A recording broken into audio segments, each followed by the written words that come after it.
Hello दोस्तों, good morning. स्वागत है आपका मेरे चैनल में ट्रेडिंग जर्नी विथ नीरज में। आज की वीडियो बिगनर ट्रेडर के लिए बहुत इंपॉर्टेंट होने वाली है, क्योंकि आज हम बात करने वाले हैं 4 पावरफुल कैंडलस्टिक पैटर्न के बारे में। अगर आप ट्रेडिंग करते हो तो ये पैटर्न आपको मार्केट में रिवर्सल पैटर्न को समझने में आपकी मदद करेंगे, तो वीडियो के एंड तक ज़रूर देखना। चलिए शुरू करते हैं।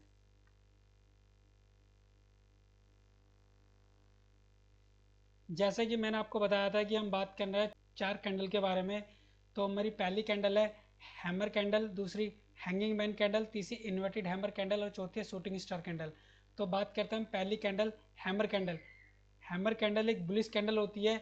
नॉर्मली ये डाउन ट्रेंड के बाद में बनती है। इसका मतलब होता है कि सेलर ने मार्केट को नीचे पुश किया, लेकिन बायर ने स्ट्रॉन्ग कमबैक करके प्राइस को ऊपर क्लोज कर दिया।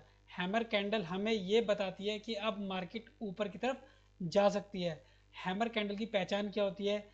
नीचे लंबी विक होती है। विक ये बॉडी की 2 गुना या उससे ज़्यादा होनी चाहिए। बॉडी छोटी होती है, बॉडी के ऊपर बहुत छोटी विक होगी या तो वो नहीं भी होती। ये कैंडल बताती है कि मार्केट में बायर एक्टिव हो गए और ट्रेंड रिवर्सल ऊपर की तरफ जा सकता है।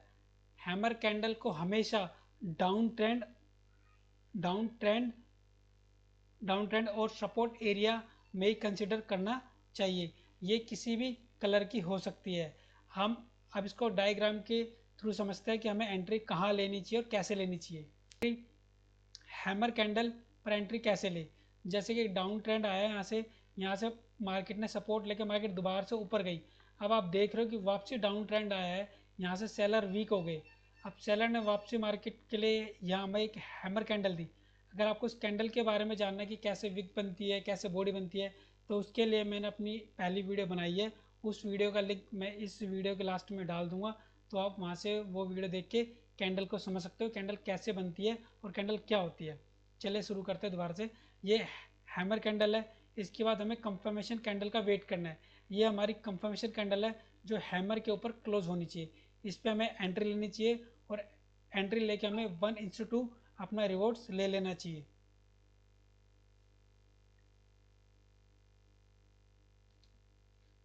वन टू हमें रिवॉर्ड्स लेना चाहिए। जो उसका स्टॉप लॉस होगा वो हमें हैमर के लोअर के नीचे हमें इसका स्टॉप लॉस रखना चाहिए।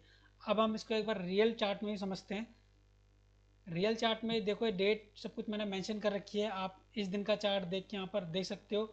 इधर से देख रहे हो कि एक डाउन ट्रेंड काफ़ी तेज आया, नीचे गया, यहाँ पर सपोर्ट लिया, हमने वेट किया, यहाँ पर एक लाइन खींच ली सपोर्ट के लिए, यहाँ से मार्केट उठ गया।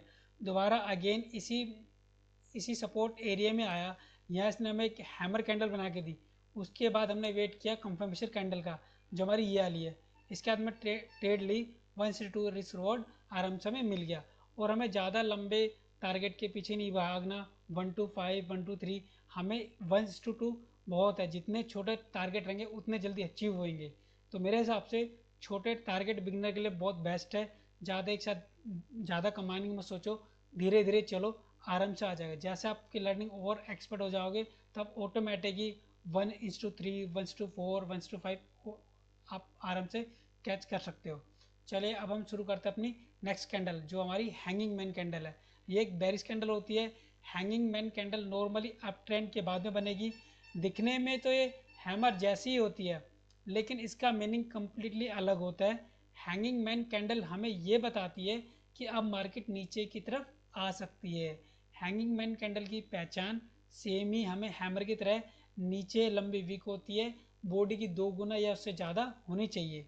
बॉडी छोटी होती है, बॉडी के ऊपर ये छोटी विक मिल भी जाती है और कभी कभी नहीं मिलती। ये कैंडल सिग्नल देती है कि मार्केट में बायर वीक हो रहे हैं और सेलर मार्केट में एंट्री ले रहे हैं, और यहाँ से ट्रेंड नीचे की तरफ आ सकता है। हैंगिंग मैन कैंडल को हमेशा अप ट्रेंड और रेजिस्टेंस एरिया में ही कंसिडर करना चाहिए। ये किसी भी कलर की कैंडल हो सकती है। अब डायग्राम के थ्रू समझते हैं कि हमें एंट्री कहाँ और कैसे लेनी चाहिए। हमें एंट्री ऐसे लेनी चाहिए, ऊपर रेजिस्टेंस एरिया और अप ट्रेंड होना चाहिए। देखो यहाँ से मार्केट ऊपर गई थी, फिर वापसी मार्केट ने नीचे डाउन ट्रेंड का बनाया, फिर वापसी मार्केट ऊपर गई। हमें इसी एरिया में पता चला कि बायर वीक हो रहे हैं और हमें एक हैंगिंग मैन कैंडल दिख गई है। ये कैंडल दिखते हमें एंट्री नहीं लेनी है। इसके बाद हमें हमेशा कंफर्मेशन कैंडल का वेट करना है, जो कि ये जैसे कंफर्मेशन कैंडल इस हैंगिंग मैन कैंडल के ऊपर क्लोज होती है, हमें तुरंत अपनी एंट्री ले लेनी है। और जो स्टॉप लॉस होगा वो हैंगिंग मैन के हाई के थोड़ा सा ऊपर रखना, और हमें अपना वही रिस्क रिवॉर्ड यूज़ करना है 1:2। हमारे ये स्टॉप लॉस रहा, इधर एंट्री ली और टारगेट हमें यहाँ इजीली मिल गया। तो हम अब इसको हम एक बार रियल चार्ट में भी समझते हैं, देखते हैं रियल चार्ट में। देखो रियल चार्ट की मैंने आपको एक एक डेट लिखी है, मेंशन करी है, आप इसको जाके रीचेक, इसको जाके वापसी रीचेक कर सकते हो। जैसे ये देखो, इधर पीछे में दिख रहा है कि एक रेजिस्टेंस एरिया है, इधर भी है इधर भी है। हमें यहीं अपनी कैंडल को ढूंढना है और करना है। जैसे यहाँ से मार्केट पहले ही ऊपर गई, ज़्यादा ऊपर गई, वापसी नीचे आ गई, तो यहाँ क्या है, हमें पता चल गया सेलर बैठे हैं। फिर मार्केट ने दोबारा ट्राई किया, यहाँ सेलर वीक हुए, इधर हुए, इधर देखो ये हमारी कौन सी कलर की हैंगिंग मैन कैंडल हमें दिखाई देगी। मैंने कहा ना कलर का कोई मैटर नहीं है, ये यहाँ पर ग्रीन कलर की है। उसके बाद कंफर्मेशन कैंडल है हमारी ये बड़ी, इसके नीचे क्लोज किया, हमें तुरंत ही इस पर एंट्री लेनी है। इसके बाद में जो स्टॉप लॉस होगा वो हमारे हैंगिंग मैन के ऊपर के हाई का होगा, हाई का लिया, और वही हमारा रिक्स रोड चलने चाहिए 1:2। टारगेट हमारा इधर हो गया रियली ऐसे। चलते हम अपनी तीसरी के बारे में बात करते हैं, इन्वर्टेड हैमर। ये एक बुलिश कैंडल होती है, ये नॉर्मली हमें डाउन ट्रेंड के बाद में ही बनती है और दिखती है। इन्वर्टेड हैमर कैंडल हमें ये बताती है कि अब मार्केट ऊपर की तरफ जा सकती है। इन्वर्टेड हैमर की पहचान ऊपर लंबी विक होती है, यानी ये ऊपर लंबी विक होती है, हैमर में नीचे विक थी, और इधर इन्वर्टेड हैमर में ऊपरी साइड विक होती है, और बॉडी की 2 गुना या से ज़्यादा होनी चाहिए तो परफेक्टली रहता है। उसके बाद में बॉडी छोटी होती है और बॉडी के नीचे विक बहुत छोटी है, कभी कभी नहीं भी होती। ये बताते हैं कि सेलर ने मार्केट को नीचे ले जाने की कोशिश की, लेकिन बायर ने स्ट्रॉन्गली कम बैक करके प्राइस को ऊपरी साइड क्लोज किया। इन्वर्टेड हैमर कैंडल को हमेशा सपोर्ट एरिया और डाउन ट्रेंड में ही कंसीडर करना चाहिए, और ये कलर किसी भी ये कैंडल किसी भी कलर की हो सकती है। इसको हम डायग्राम के थ्रू समझते हैं कि कहाँ एंट्री कैसे लेनी चाहिए। जैसे ये देखो, ये मैंने एक सपोर्ट एरिया और डाउन ट्रेंड बना रखा है। इधर से मार्केट आई, नीचे आई, और यहाँ से वापसी मार्केट उठी है अप ट्रेंड में, तो मुझे पता चल गया इधर बायर्स बैठे हैं, तो वापसी कैंडल हमारी इसी जगह आती है। ये सेलर स्ट्रॉन्ग थे, लेकिन इधर हमारी इन्वर्टेड हैमर ने आके हमें बता दिया कि सेलर वीक हो गए हैं।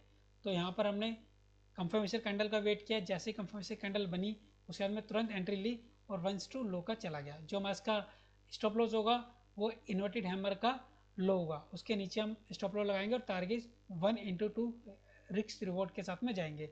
अब इसको हम रियल चार्ट में समझते हैं। रियल चार्ट में देखो, ये हमारा सपोर्ट एरिया, यहाँ से मार्केट दोबारा उठी है। अब हमें ऐसे लाइन सपोर्ट बना लेना है कि मार्केट दोबारा इसी जगह आएगी, तो हमें ट्रेड करनी है। वापसी मार्केट घूम के देखो डाउन ट्रेंड काफ़ी तेज़ी से आया, यहाँ में कितनी बड़ी सेलर्स की कैंडल है, लेकिन ये जैसे इन्वर्टेड हैमर आई, हमें समझ जाना है कि हमें अब यहाँ पर सेलर वीक हो रहे हैं, बाहर की एंट्री हो रही है। जैसे हमें कंफर्मेशन वाली कैंडल थोड़ी स्ट्रॉन्ग होती है, इसके ऊपर क्लोज करती है, तुरंत हमें इसके पास एंट्री ले लेनी है। उसका लॉस स्टॉप लॉस होगा जो हमारी इन्वर्टेड हैमर के लो के नीचे का हमें स्टॉप लॉस रखना है, और 1:2 का टारगेट लेके चलना है। छोटा टारगेट जल्दी अचीव होगा। इसी तरह से हम अपनी लास्ट वाली कैंडल देखते हैं, शूटिंग स्टार कैंडल। ये एक बेरिश कैंडल होती है। अब shooting star candle normally up trend के बाद में बनती है। दिखने में तो इन्वर्टेड हैमर जैसी होती है, लेकिन इसका मीनिंग कम्प्लीटली अलग होता है। शूटिंग स्टार कैंडल हमें ये बताती है कि अब मार्केट नीचे की तरफ जा सकती है। इसकी पहचान जैसे हमने इन्वर्टेड हैमर पढ़ा था वैसे ही है। ऊपर लॉन्ग विक होनी चाहिए, बॉडी की 2 गुना होनी चाहिए, नीचे की तरफ छोटी विक या नहीं हो तो भी चलेगा। ये बताते हैं बायर ने मार्केट को ऊपर ले जाने की कोशिश की, लेकिन सेलर ने स्ट्रॉन्ग कमबैक किया और प्राइस को नीचे क्लोज कर दिया, यहाँ से वापसी नीचे क्लोज कर दिया। नोट, शूटिंग स्टार कैंडल को हमेशा रेजिस्टेंस एरिया और अप ट्रेंड में ही कंसिडर किया जाना चाहिए। ये कैंडल किसी भी कलर की हो सकती है। अब हम बात करते हैं इसको डायग्राम के साथ में कि हमें कहाँ पर एंट्री लेनी चाहिए और कहाँ स्टॉप लॉस रखना चाहिए। जैसे मैं इस डायग्राम में आपको बता रहा हूँ कि यहाँ से मार्केट बड़ी अच्छी तरह से अप ट्रेंड में जा रही थी, इस जाके बाहर वीक हो गए, फिर दोबारा डाउन ट्रेंड आए, तो हमें इसी एरिया को मार्क करना है कि इसी जगह आगे नेक्स्ट में हमें देखना कहाँ पर। जैसे दोबारा ये अप ट्रेंड स्टार्ट हुआ, यहाँ फिर दोबारा बाहर वीक है और एक हमारी शूटिंग स्टार कैंडल बन गई है। ये आते हमें रेडी हो जाना है कि अब हमारी ट्रेड आने वाली है। जैसे उसके बाद हमें कंफर्मेशन कैंडल मिले उसके तुरंत बाद हमें एंट्री ले लेनी है। एंट्री हमारी वही होना चाहिए जो स्टॉप लॉस होगा इस शूटिंग स्टार के हाई के ऊपर थोड़ा सा रखना और टारगेट 1:2 का टारगेट होना चाहिए। अब इसको हम एक बार रियल चार्ट में भी देख लेते हैं। रियल चार्ट में देखो, इस जगह देख रहे हो, इस जगह मैंने क्या बना का रेजिस्टेंस एरिया बना हुआ है, यहाँ मार्क क्या हुआ है, यहाँ पर हमें दोबारा ये मिल गया हमें शूटिंग स्टार। इसके बाद कंफर्मेशन कैंडल ये आई, इसमें हमने तुरंत ही मार्केट में एंट्री ली और 1:2 टारगेट हमें अचीव हो गया। तो दोस्तों आज हमने सीखा है कि हैमर क्या होती है, शूटिंग स्टार, इन्वर्टेड हैमर और हैंगिंग मैन कैंडल के बारे में। अगर ये वीडियो आपके लिए कुछ हेल्पफुल है, अच्छी लगी, तो वीडियो को लाइक करो और सब्सक्राइब करो और हमारी नेक्स्ट वीडियो देखने के लिए चैनल को सब्सक्राइब करो। चलो मिलते हैं आपसे अपनी नेक्स्ट वीडियो में। धन्यवाद, थैंक यू।